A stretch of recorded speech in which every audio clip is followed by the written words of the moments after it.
In today's video, I talk with Seth Silvers, CEO of Story on Media.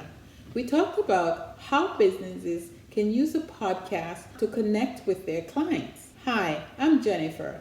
I'm the host of Tools of the Podcast Trade, where we discuss the tools and strategies we use in podcasting.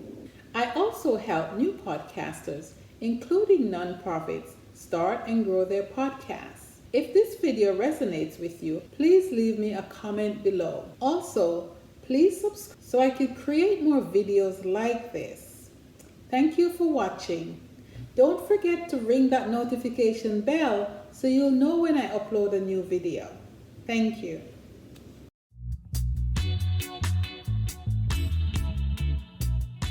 My guest today is Seth Silvers, CEO and founder of Story on Media. Thanks for coming and talking to me today, Seth. Absolutely, Jen. I'm really happy to be here. Yes, sure. My first question always is, tell me about Seth Silvers. Yeah, good question. I'm sure you get a lot of different answers. So yeah, my name is Seth. I live in Fort Collins, Colorado, and run a podcasting agency and marketing agency here. And really, this season of my life, I'm really passionate about helping businesses to understand how they can market more authentically. And I believe that one of the best ways for them to do that is through podcasting. And so for the last couple of years, our team has been focused on helping to launch podcasts and helping to grow podcasts and helping a lot of business owners to understand just the value of building a podcast and how that can work into your marketing for your business and different things like that. Okay, thank you. All right. And how can podcasting help businesses? It can help businesses in a lot of ways. I think one really big way it can help businesses is it can help by giving them a lot of marketing content. So I think a podcast is a really great source of content where you can use a podcast and you can cover a lot of platforms with it. It's, with a little bit of time, you can turn a podcast into a relevant asset for YouTube and Instagram and TikTok and all of those platforms, and even transcribe it into a blog post and email and all of these different things. So I think for a lot of business owners that they're struggling to create enough content online, but they also want to educate their audience, a podcast is a really good option. And then another way that podcasting can be really good for businesses is because it gives you an opportunity to nurture your audience.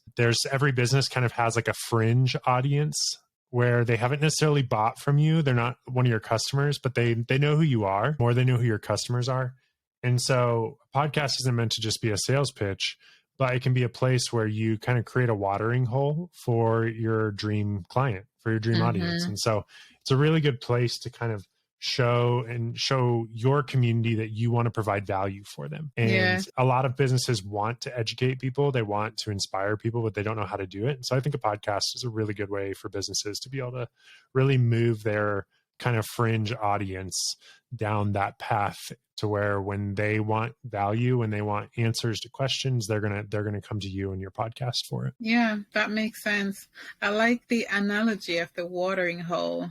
You make absolute sense. Yeah, we're all going to watering hole. Like we're all getting our information from someone. We're all going to learn and find answers to our questions. So it's kind of just a question of where. Like, are they going to find it from you or from someone else? Yeah, makes sense. Okay. You mentioned authenticity. And I'm guessing that's probably a problem with a lot of B2C relationships. And so how can a business foster that authenticity with their audience through podcasting, for example? Yeah, authenticity is interesting because if it exposes us in a sense that if there's not like authentic and purpose-driven reasons behind what you're doing, when you try to be authentic with your audience, there's not going to be much substance. And so I think for a lot of businesses that their sole goal is just to make as much money as possible. And they're not really concerned with the customer. They're not really concerned with serving people. Being authentic is going to be really hard. It's going to be hard to find good things to talk about. But for a business that is really driven by value and purpose, and they're wanting to make an impact in the world, and they're placing their customers' needs above their own, and all of these different things that are very purpose-driven, a podcast can be a great place to share some of those stories and share some of that value and really show that you are authentic in your desire to make an impact and your desire to serve people. So I think a podcast is a great way to show that authenticity. To kind of get specific with your question, I think some of the ways that you can do that through podcasting is to share some of the stories behind your business. Every team member is a story. Every product is a story. Every core value, there's a story behind that. There's so many stories within a business that a business could share other than just kind of your origin story of here's when we started and here's what we're doing now. And also your customers. I think your customers, they have a story of why they're engaged with you. So that's one way you can really get your authenticity, show your authentic heart to your audience, is by getting some of those stories out in the world. And again, podcast is one of many, but I think it's a really great way to do that. Yeah, it's a great way in that it could almost be a two-way conversation. Mm-hmm. You're right. Yeah, absolutely. And there's some ways that that's happening now.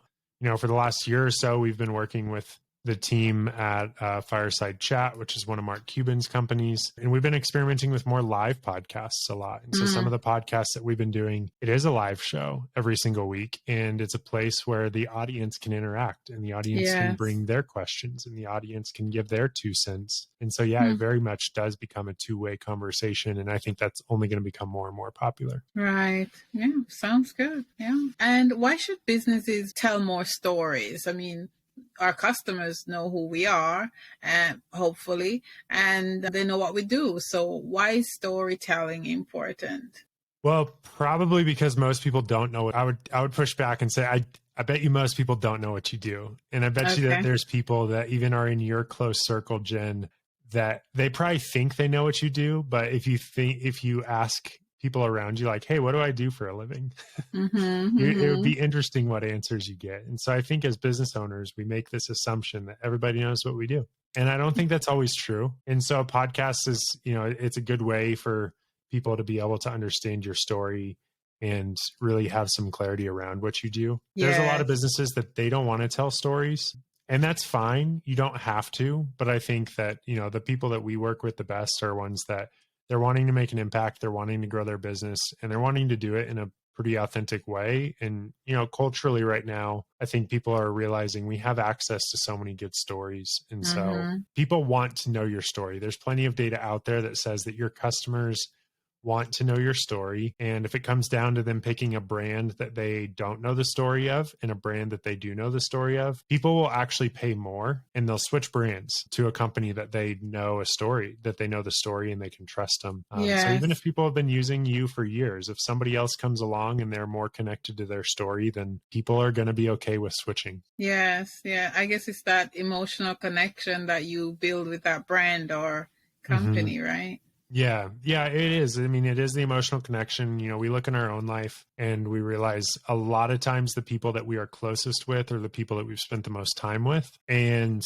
so, to some extent, time equals relationship and time equals trust. And in general, we buy from brands that we trust. And so a podcast, if you have regular listeners, they might be giving you 30 minutes of their time every single week. And so that might be somebody that, now you're in their ears and in their head for 30 minutes a week, and they're building that trust and that relationship with you. And that can go a long, long way. Yes, true. I agree because, as a mom and usually the shopper, I usually go with that business I'm emotionally connected on to, like Trader Joe's or, Whole Foods, because there's something there for me that resonates with me. So I can absolutely understand. Yeah. All right. Thank you. So we've established that it's good to have a podcast as a business, and it's good to connect with your audience through storytelling and being authentic. How can businesses market themselves online? I mean, we're talking online. So how can businesses do that? Yeah. And are you saying kind of like through podcasting or just more in general? Through podcasting, but also because now they have an asset, right? It's new to them most likely. How can they market themselves through that podcast? Yeah, that's a great question. And, I'm biased. I think everybody is biased. I don't know if unbiased truly exists. So, I'm answering that question from the perspective of what I've seen work. What I've seen is that for a business, if you're a huge company, if you're like a Fortune 500 company, there's just different rules. So I think we'll talk to the other few million businesses other than the Fortune 500. But I think for the average small business, when it comes to online, there's got to be some level of consistent content. And so then I think that from that place, we encourage anybody we talk with, pick a platform that you could show up consistently on and really focus on how can you give value to your audience. And so first, the first thing with that question of how do you market online, one, you have to know your audience, because if you don't know who your audience is, you don't know where they are. Right. But I think ideally, you know who your audience is, you know where they are and where they're consuming content. And then you figure out what's a way that every week or a couple weeks out of the month that we could be providing value. And, when you're thinking of providing value, then you start thinking about, okay, what questions is my audience asking? Put yourself in your audience's mind. What, if they go to Google or they go to YouTube, what questions are they typing into the search engine? And again, they're going to find the answers to those questions somewhere. It's, are they finding it from you? And so from an online marketing standpoint, then it goes to this position of pick your platform. Hopefully it's a platform where your audience is, and just start creating content that becomes that watering hole. The good thing is it's never been easier to create content. That doesn't mean it's easy, but there's more tools and resources to help people to create content in faster ways and more quality ways than ever before. Right. But that's really the approach that I always take is, you got to know your audience and try to figure out what questions they're asking. And hopefully your content is answering those questions for them. Okay. Thank you very much. I think I got that too from Gary V says, answer questions. You want to know your audience, answer their questions. Yeah, absolutely. Thank you. That's great. So what is Seth grateful for today? I love that question. Thank you. This week, I'm grateful for our home. We just moved into a new home in Colorado, and that's been wonderful. It's been something we've wanted for a little while. So I'm grateful to have our own home.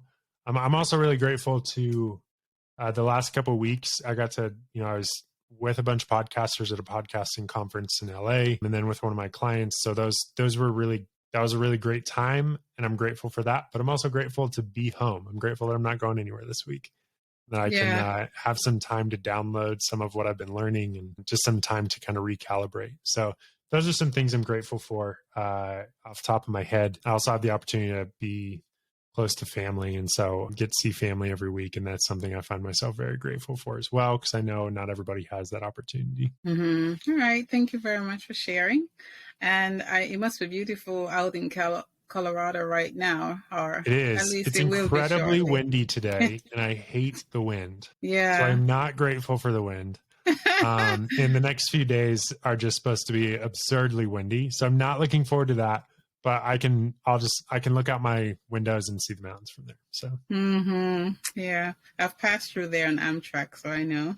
Yep. Yeah. All right. Should every business be creating content online, like the mom and pop store in the corner, or should everyone be doing it? Yeah, that is such a good question. I think that comes down to what you want as a business. I don't want to sit here and say every business should do it, or every business should do something, because everybody's business journey is so individual and so unique. If you're coming to me today and you're saying, hey, I want to grow my business by, multiple times in the next couple of years, and we want to really build this business, then again, from my perspective, I'm going to look and say, okay, I think content is a really good way to do that. I think content should be a part of your plan. So I think for businesses that are really wanting to continue to grow, yes, there's some businesses that they already have their systems in place. They're getting they're kind of more old school businesses, and maybe they don't need it. But again, I think at the end of the day, it comes down to, what do you as a business owner want? And I actually just got off a call with a client, and we were talking about this. There's all these ideas floating around, and I kind of said, you need to know what you want. Yeah. And then we just need to work backwards from there. If you don't want, to build up your coaching business, then maybe you don't need to keep doing your podcast.